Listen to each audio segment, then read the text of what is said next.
Hey, so today I wanted to break down Duolingo as a stock, just how the company makes money, where I see them going, and why I think there's a lot more to the company uh, than I feel like people really give them credit for. I think Duolingo is one of those companies that we've kind of been told is a language company, which they are on the surface, but I feel like in recent times, specifically in 2023, we're seeing a lot of expansion into new industries.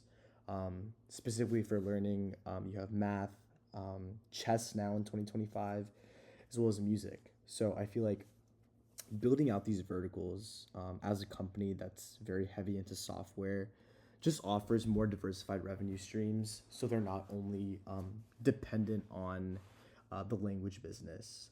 And I think it's really interesting the way that AI can kind of be implemented into this new business that I think I'll talk about a little bit later. Um, I think the one really big thing I want to hit on first is just some of the fundamental data here. This is a chart for year to date, so we can see that the company peaked around $540 back in May. But ever since then, the last 3 months, they've shed about a third of their market cap just from external stuff. I don't think it's anything too big, but I think this is just a really interesting buying opportunity. Um, just taking a look at some of these KPIs, revenue has been growing for over 17 quarters at a rate of what, 52% on average for the past 5 years. I think that's just insane growth, obviously, for a company that's a lot younger. But you take a look at daily active users, it's growing at 48%, as well as monthly active users growing at about 33%.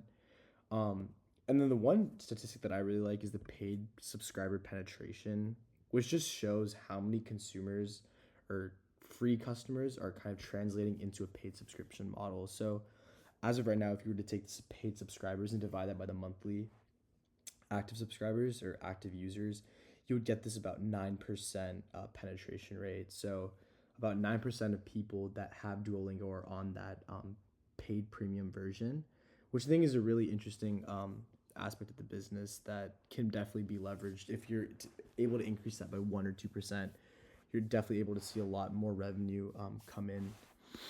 As for cash flow, I think as a software company that's a lot younger than some of the other ones in the industry, you're obviously seeing a lot faster growth. With that being said, you have stock-based compensation as well being something that needs to be accounted for. And obviously, it's pretty high as of right now. But the one thing I do like is that the cash flows themselves are growing at 52%, and the stock-based comp is only growing at 17%. So obviously, there's going to be a divide in which that the free cash flow is going to be growing a lot faster than the stock-based comp, and I think that'll just taper down as hiring slows down and as the cash flows of the company get better. Um, so yeah, and then just looking at shares outstanding, I think this is a pretty good metric. If you look at some other companies in the market, like Mastercard,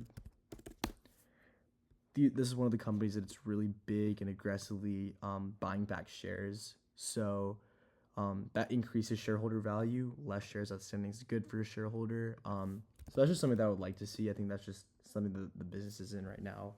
Um, that is pretty cool. As for some of the things that I've been following with the company, I think there's a lot of interesting elements when it comes to the learning industry, specifically for kids when it comes to Duolingo. They've kind of set up a lot of stuff. They've set up a lot of stuff to make sure there's a lot of safety around kids.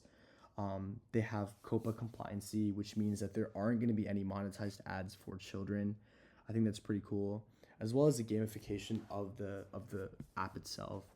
Just taking a look around, like this is just some of the UI of the app is very inviting and friendly, especially for younger kids. So I think that's kind of an incentivizer for them to learn. You kind of get streaks as well, as like a loss aversion to keep users coming back, and then you have obviously XP and leagues, which kind of fuels like competition and stuff, and then lives and like hearts to kind of boost like people kind of being engaged with the content.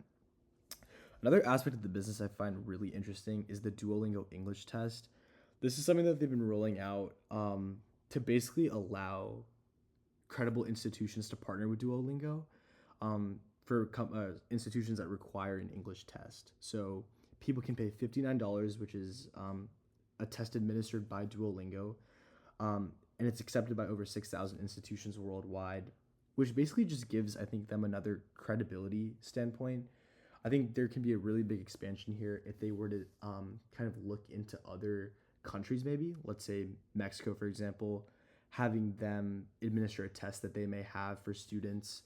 That could be a different revenue diversification, but I think that's just kind of up there for potential. As for the competitive mode, I feel like there are obviously a lot of companies in this space, but I feel like no one's really doing it like Duolingo. You have companies like Babbel, Rosetta Stone, Quizlet, and Khan Academy, and then those are honestly the big four. But I feel like the big thing with these companies is that a lot of it's not gamified, and I feel like a lot of the information's pretty outdated for the most part. And something that I do like is that Duolingo has an emphasis on educating the world and making sure that their content is able to be consumed by mostly everyone. I think a really interesting perspective here is that you don't need to have a laptop or you don't need to have an iPad. You can have as simple as a phone or a tablet. And I feel like this just allows the use case and the total addressable market to really grow, going to maybe underdeveloped countries and teaching them the basics of math or language. I think it's really important in a way that we can really see growth in the company. Um, I think you also see a lot of social media and kind of traction there from that green owl that was kind of circulating on TikTok and stuff. I think that just goes to show that there's a lot of support for the business, and I think that's something that a lot of people would appreciate, honestly. Um, so yeah, that's just kind of like a quick deep dive into the company. Just my 2 cents on it, but yeah.